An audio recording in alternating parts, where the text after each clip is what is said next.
यहाँ पर अगर हम बात करें डेली वेजर्स की, जिस तरह से आप सब भी जानते ही होंगे, कुछ महीनों पहले जो है वो यहाँ पर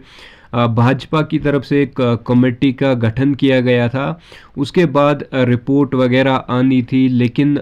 उसके बाद हमारे डेली विजयर्स को यहाँ पर कोई भी पॉजिटिव रेस्पॉन्स अभी यहाँ पर उनको अभी यहाँ पर नहीं मिला है। तो उसको लेकर इनका क्या कुछ कहना है, जो भाजपा की तरफ से इन्हें यहाँ पर इनके लिए एक कमेटी का गठन किया गया था, उसको लेकर इनका क्या कुछ कहना है। और बाकी जिस तरह से इनको यहाँ पर आश्वासन पे आश्वासन दिए जा रहे हैं, उसको लेकर भी इनका क्या कुछ कहना है। Regularisation policy, minimum wages act और पेंडिंग वेजेस यानी जो इन्होंने अर्न वेजेस किया है, उसको लेकर इनका क्या कुछ कहना है, आगे आप ये जान लीजिए। और अगर आप चैनल पर नए हो तो ज़रूर से सब्सक्राइब करें।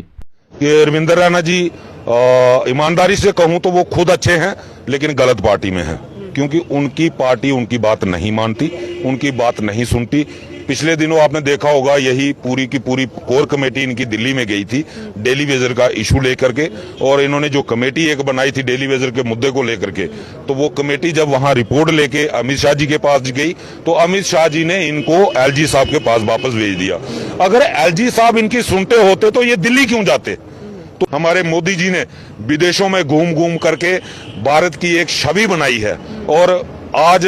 जम्मू कश्मीर के अंदर G20 की मीटिंग होने वाली है, जिसमें पूरे विदेशों से लोग, लगभग 30 देशों के लोग जो हैं जम्मू कश्मीर का दौरा करने वाले हैं। और अगर डेली वेजर कोई ऐसा कड़ा कदम उस दौरे के दौरान उठाता है जिससे कि पूरे विदेशी लोगों के सामने जम्मू कश्मीर की छवि खराब होती है, तो उसके लिए हमारे एलजी साहब और हमारे चीफ सेक्रेटरी साहब दोनों पर्सनली रिस्पांसिबल होंगे। और उसका कारण ये है, एलजी साहब ने दो बार कमिटमेंट करने के बावजूद अपना वादा पूरा नहीं किया, और चीफ सेक्रेटरी साहब वो सीधा कहते हैं कि ये बैकडोर एंट्री है, ये लोग अनकॉन्स्टिट्यूशनल तरीके से लगे हैं। लेकिन ये सरासर झूठ है, क्योंकि हमारे जम्मू कश्मीर के हाई कोर्ट देरी जा रही है, जानबूझ के देरी की जा रही है, क्योंकि जो हमारी केंद्र में सरकार बैठी हुई है, सबसे पहले उस सरकार की मंशा भी जो है वो ठीक नहीं है। क्योंकि आप देखें, पूरे देश के अंदर जितने भी सरकारी संस्थान थे, सरकारी डिपार्टमेंट थे, उनको प्राइवेट किया जा रहा है, उनको बेचा जा रहा है। एक तो उनकी मंशा ये है कि हर डिपार्टमेंट के अंदर ठेका प्रथा जो है वो लागू की जाए, तो मुलाजमों को अगर देने के लिए सैलरी की जरूरत ही नहीं पड़ेगी, क्योंकि ठेके पे लोग लगाए जाएंगे। जिस कंपनी को ठेका मिलेगा वहां से कुछ ना कुछ कमीशन मिल जाएगा। एक तो सरकार की मंशा वो है। दूसरा, ये एक पॉलिटिकल इशू बीजेपी की तरफ से इस मुद्दे को बनाया गया है, क्योंकि 2014 में जब पिछली सरकार थी, तब एक कैबिनेट सब कमेटी का गठन हुआ था, और कैबिनेट सब कमेटी ने एक रिपोर्ट बनाई थी जिसमें उन्होंने 3 फेज में परमानेंट करने का जिक्र किया था। तब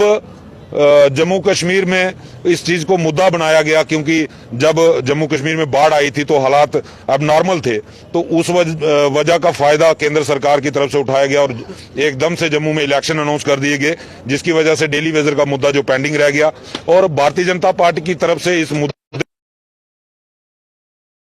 डेली वेजर का हल किया जाएगा। लेकिन 9 साल से केंद्र में भी सरकार है, और 3 साल जम्मू के अंदर भी भारतीय जनता पार्टी की पहली बार सरकार रही, लेकिन डेली वेजर के मुद्दे को इग्नोर किया गया। एक लूला लंगड़ा SRO 520 जो है वो भारतीय जनता पार्टी और पीडीपी की कोलिशन सरकार की तरफ से लाया गया।